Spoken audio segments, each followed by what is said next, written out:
Good morning, traders. Welcome to the morning update. It's Wednesday, the 1st of February, and my name's Mark Owen.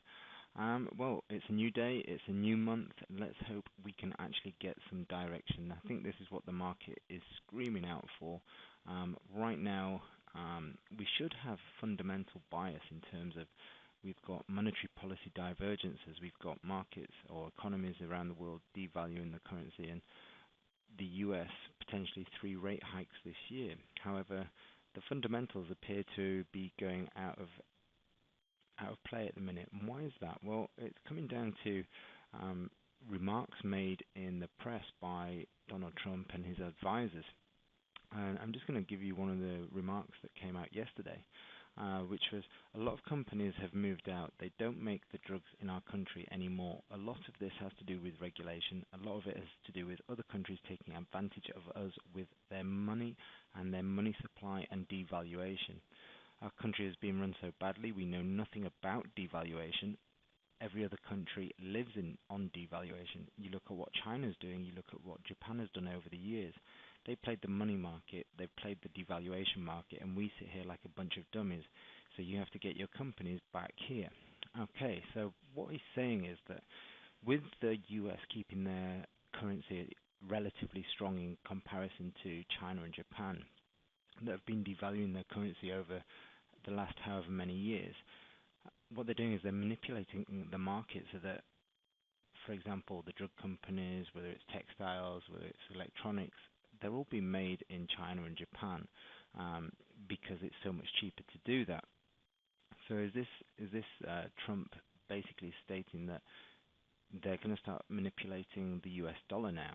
And what we saw yesterday was initial US dollar strength first thing in the morning, but then it literally spun on a sixpence, and that was another Trump advisor comment that remarked that Germany's taking advantage of the low euro prices. So something very, very similar to what he's saying about China and Japan.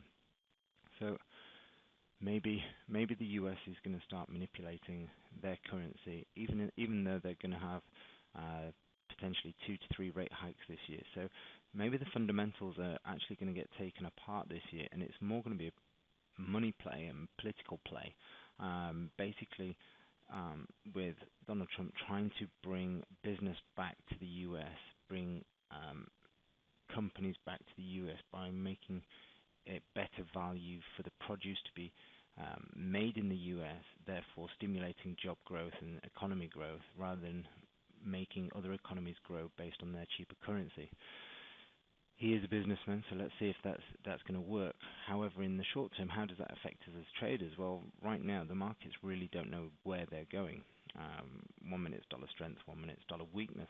So in all honesty, I think the safest play is potentially stay away from the dollar at the minute, because until we get some clarification of what is going to happen, and we'll know that when certain key levels are breached, but until then, it's probably safer to trade the cross pairs. If you are going to trade the majors, then what I'd look at is key levels. Don't try and get caught in no man's land. Okay, so wait for major levels. Okay, so news, what's happened and what have we got going on today? Well, we've got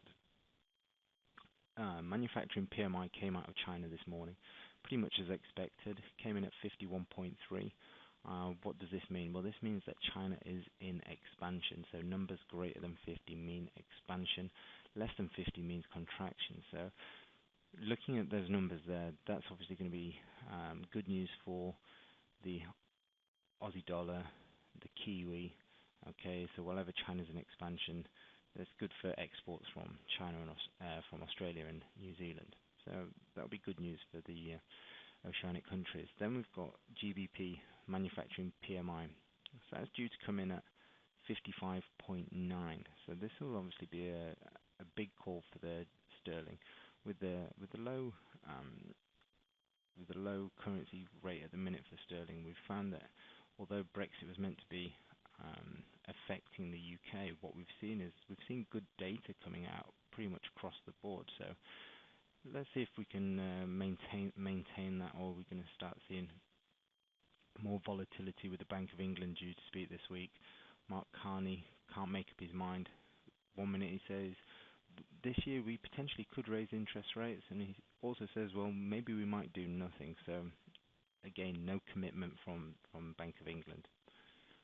Now, the major news obviously is going to be at 8 p.m. tonight, the FOMC statement and the federal funds rate. The funds rate is expected to stay the same, but the statement, this is where we could see some clues, potentially on what the Fed are talking about. So, like I say, it's pretty much sit on the sidelines. Let's see what the statement says. Let's compare it to the previous statement. Let's see what happens with non-farm payroll this week, what the number's going to be. So it's probably a week to sit on the sidelines now. After yesterday's volatility, we took a hit on the Swissy. I banked my pound Aussie. That was a technical trade. Did really well on pound Aussie, but lost on Swissy, and there was, what else? Went out yesterday, New Zealand. So it wasn't a great day yesterday. Two losses and one decent win. So the idea is to make money, not just one cancels the other out. Okay, so I'm just going to sit on the sidelines right now until we see some direction from the dollar or what else. So let's have a look at the dollar index. What can we see here? Well, you've got your longer term trend line that we can see sitting down at the bottom here. We've also seen a key level here breached, which is just around the 100 with a significant close below. Now the question is this going to be a close below, or are we going to see it pop straight back up into and above the 100 area? Who knows? But this is my point exactly. Are we going to trade within this channel? Are we going to break out of this channel? Or are we going to head back down towards this trend line where we'll see some sort of reaction? I'm not a guessing man, but like the momentum's to the downside. So even if we do get a short pop up, the momentum probably going to come back down, test the bottom of this channel before having a little rise back towards the 100 barrier. So obviously the momentum's selling in the dollar at the minute, but we've got the FOMC tonight, followed by non-farm payroll on Friday. So euro dollar, what do we see here? Well, like I said yesterday, we got the rising wedge, which is a bearish formation. And then Monday we saw looked like it was a move outside, and it did close outside, but only to have a really strong close towards the end of the day. Buyers came into the market very aggressively. Tuesday opened, market started coming down quite nicely. It took out the the close of Monday, and then obviously the remarks were made, and we pushed straight back up into the top of this rising wedge. Our market cap is at 108.50. However, I'm going to take the cap off with the remarks and news out this week because we could quite easily pop through that. So the question is, if we breach 108.50, we're probably going to head back up to 114, 113.50. So this is a key area. So I'll be watching to see what happens through the volatility of this week here, because if we get a nice big rejection of this market, then of this level, then in theory we should be able to get a trade back down to 104s. If we get a clear close above, say this high here, then we should get a run back up to 114s. So we're I'd say a key point right now. Dollar yen, well, something very similar. Yesterday we had the Bank of Japan, then we've had market test now 3 times at 112.50, I think it is. We've seen a bit of bullish momentum this morning. However, as stated earlier, the momentum is to the downside with the dollar. Any more remarks and we could see our market cap tested. So this one I'm actually going to keep in at 111.12, 111.20. But it will be a very key area, because if that one breaks, then we're probably going to see a significant drop. Next stop's probably 105s, 104s. Okay, sterling. Well, we've seen a relief rally since over the last couple of weeks, and then Monday started pretty grim actually for sterling. Only to see late recovery, but it wasn't really a recovery in sterling. It was more a sell-off in dollar. So the question is now, are we going to see this neckline tested through here? And if we are we going to breach the neckline, and are we going to run up to 134s? So this area is very, very critical. We mentioned last week when it was down here we're probably going to come to test the neckline. And we are bearish this market, should for the time being, but should we get any more indications of devaluation from the dollar, then we're probably going to see huge jumps against the dollar. So just be wary. Just be wary now. Certain protocols being set and words have been said a couple of times now, whether it's from advisors or from Mr. Trump himself. So just be wary. Gold, well, this is an interesting market because technically this market is short. Even though we had a bullish day yesterday, look at the weekly. Lovely support becomes resistance. Nice pullback into structure. Weekly bearish engulfing candle. So in theory, this market technically is short. But the issue we have here is that this is a risk-off, risk-on play. And what we mean is, whenever equities rally, then in theory, you should see a decline in gold. Whenever equities decline, you should see a rally in gold. So right now, what we do know is that the last two inaugurations have produced a negative impact on the S&P 500 of circa 4 to 4.5%. So what that should mean is, if the S&P is going to drop 4.5%, we should see a rally in gold, which might take us up to this next structure level here around 1250, which would be a nice technical level to get short. If the S&P holds its current levels at around 2275, I think it is, and we get another leg up, then we'll see a sell-off in gold. So watch the correlation between those two markets.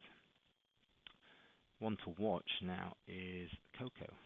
The reason we're watching this is a potential commitment of traders signal. Now, a couple of things.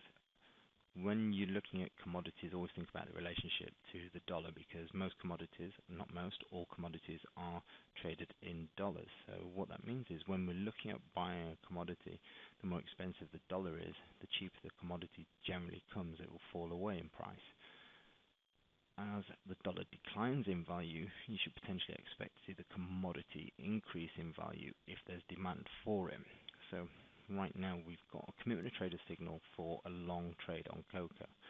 Obviously I like to overlap this with fundamentals and technicals. So here we are, we've got some nice technical analysis, weekly supports, weekly or monthly support down here.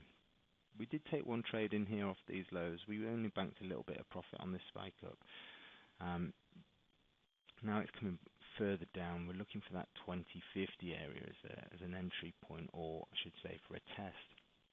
And if we are going to get a devaluation in the dollar, this could be a fantastic trade. I mean, we could go quite significantly from this support area down here right up into these structure lows here around 120, into 2750, which would be a fabulous return. It'd be 700 points on your 2050, which if you look at that, it's about a 33% gain in price.